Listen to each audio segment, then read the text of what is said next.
আসসালামু আলাইকুম রহমতুল্লাহ। আমি আজকে আমার পেঁপে বাগানের মধ্যে এসে এই যে মিষ্টি কুমড়া সংগ্রহ করলাম। আজকে আমাদের মিষ্টি কুমড়াগুলা তোলা শেষ হয়েছে, দেখতেছেন কামাল দেওয়া আছে।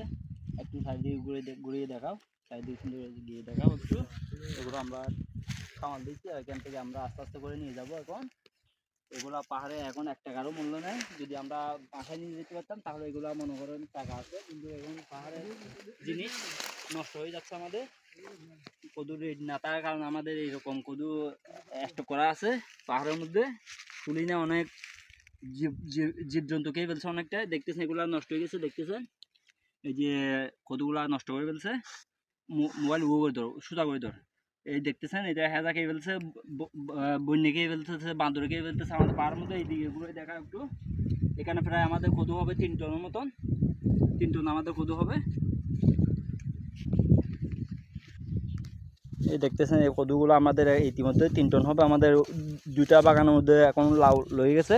রেট না থাকার কারণ আমরা ভাঙতে পারি নাই, কারণ আমাদের নিয়ে গিয়ে ওয়ার্কারদের বেতনই দিতে পারতেছি না, তার জন্য আমরা আর এগুলো আগ্রহ করি নাই নিয়ে যাওয়ার জন্য। এখন যেহেতু নষ্ট করে ফেলতেছে জীবজন্তু পাহাড়ি, সেহেতু আমরা এখন এগুলা কামাল দিয়ে ফেলতেছি। এগুলা স্টক করবো, এগুলো তেলবাল দিয়ে রাখবো এখন। ধন্যবাদ।